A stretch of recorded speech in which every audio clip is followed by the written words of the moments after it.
Let's freaking go! Jayden Daniels is the most valuable player. And I'll tell you why at the end of today's video. And we start off with the little 4th and 2 RPO on the play before this. Zach Ertz dropped a tutty. Jayden had another option potentially there, but Ertz should catch it. And odds on this ridiculous RPO, Jayden with the guy right in his face, makes the throw, baby. Sets up for an epic night. We get to a Jayden interception that he patted on his chest afterwards and said it was on him. Well, it's important to note that there was unblocked second-level pressure right here. This honestly is just a really good defensive design on a 1st and 20. There was a hold that obviously put them behind the sticks.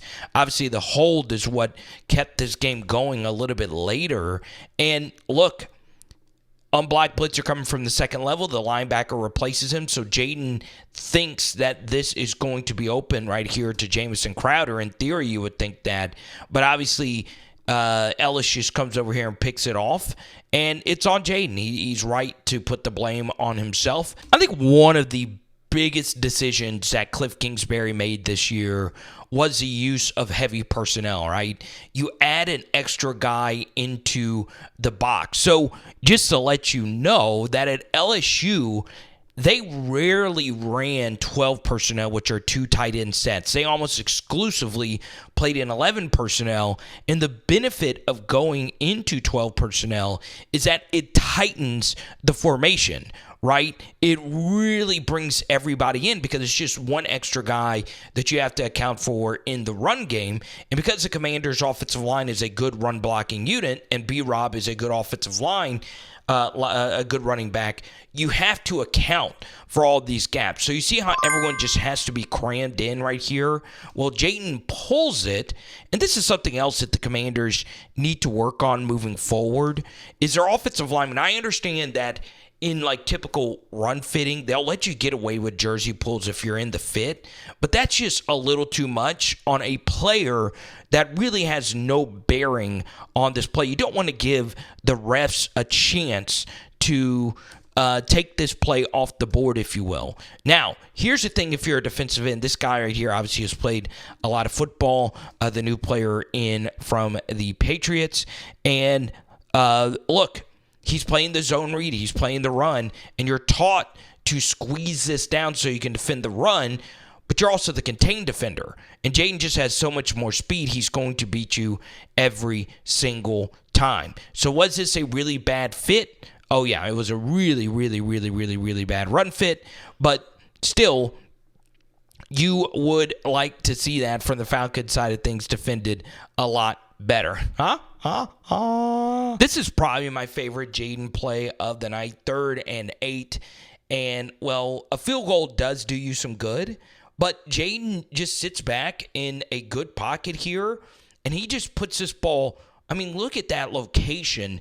Zach Ertz, obviously one of the best red zone tight ends of all time. This is Jesse Bates, one of the best DBs in the NFL.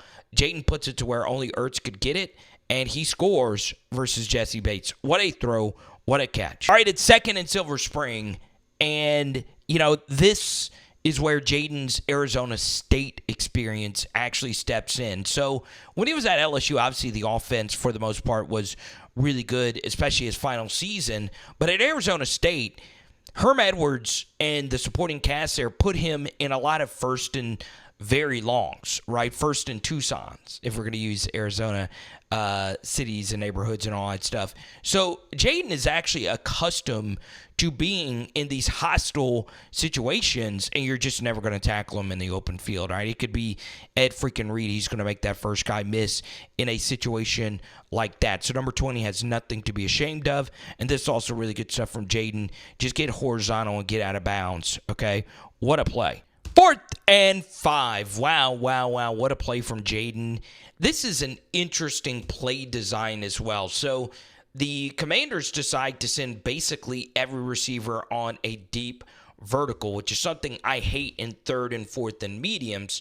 But my understanding of the design of this is to have the defense think that it's all verticals and you're actually throwing the leak. Okay, so the running back acts like he's blocking and then he leaks out. This is a very effective call, especially versus a blitz.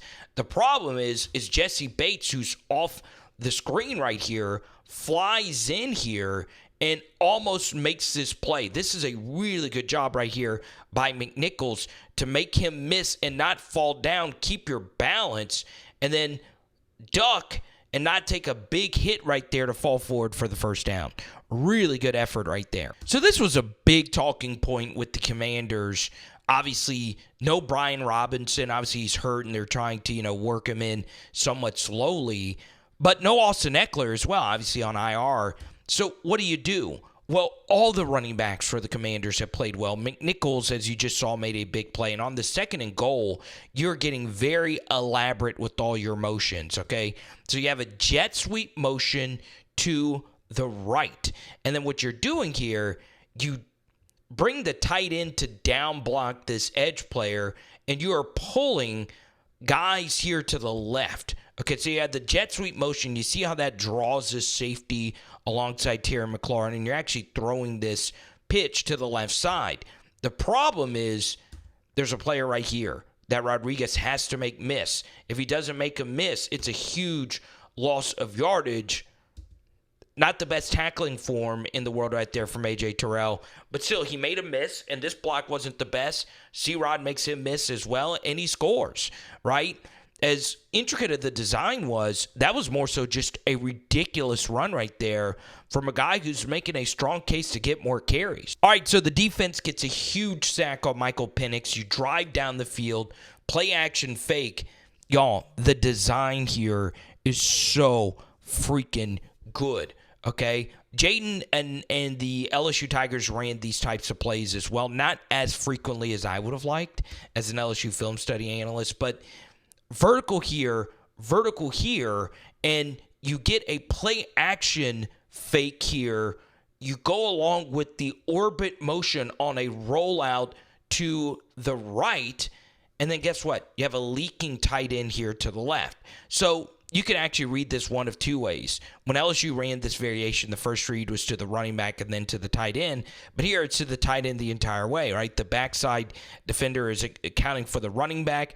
The leaking tight end who started off blocking is wide open right here. Now, as many of you know, this drive would end with a touchdown to Oz. It was called back for holding, and Washington would eventually have to settle for a field goal. All right, so long 4th and 11 conversion. Falcons are able to convert it, and, well, this eventually happened on 4th down as well. God, this defense really had a tough night, and it's 3rd in Germantown. And what does Jayden Daniels freaking do? Well, he does what he's done all season long, okay? This is not easy at all. So they're in 2 high right here, and a really good route concept versus 2 high is a dig. And that's exactly what happens here. The receiver, Oz, has inside leverage. His pocket is really good because the Falcons said, look, it's a 3-man rush here. We're going to have a QB spy, and our guys are going to rush conservatively because we not only don't want Jayden to pick up this with his legs, we want him to throw the football because if it's not complete, it is a drop, and that stops the clock as well. So guess what? Ball thrown, bang, right on the money, hit him right in the chest, and that right there would have ended the game, right? He would catch it, you'd probably be in field goal range, and you kick the game winner. A really, really, really big drop. 2nd and 8, and you get Zach Ertz over the middle. I mean, this is just an easy read right here from Jayden Daniels. You see, middle of the field is just wide open. I do feel this was a bust of some sort, and Jayden, you fooled him earlier, backing a guy out and getting a pick. You're not going to get him again. Jayden waits for this route to get past this, and he throws with good anticipation, bang, right there to Zach Ertz for an easy first down. Outside of Josh Allen and Lamar, I'm not sure if there is a quarterback you want more on 3rd and short. There's just too many things that Jayden Daniels can do, okay? You get an unblocked pressure right up the gut here from Grady Jarrett. I mean, this is one of the best defensive players of this era. Doesn't matter. You had a rush end on the outside, keep it contained. Doesn't matter. Okay? Jayden is just so much faster than pretty much every defender that he's going to face. Okay? Cuts back right there on Judon. Doesn't matter. And he picks up all these yards, all while not getting hit at all. Really, really, really good stuff. 2nd and 6. Love this play. Really, really, really do. You're flooding this side of the field, okay? And what's very interesting about it, you keep your tight end in to block, and you have C-Rod running behind all these verticals, all right? And Jayden sees that, and it's just an easy completion for JD5 right here to Chris Rodriguez in the flats. And guess what? Easy yardage here to pick up for Chris. Love to see it, and a fun hurdle there at the end. Look at Rodney Harrison. I think that's Rodney. Alrighty, so we get to this absolutely ridiculous run by Jayden Daniels. And here's the thing. If, let's just say the Commanders were down, I think Jayden makes this throw right here. But he also knows it's 2nd and goal. Let's just say you throw this football, you throw it a little high, especially to a running back who's not Austin Eckler or someone that plays a whole heck of a lot.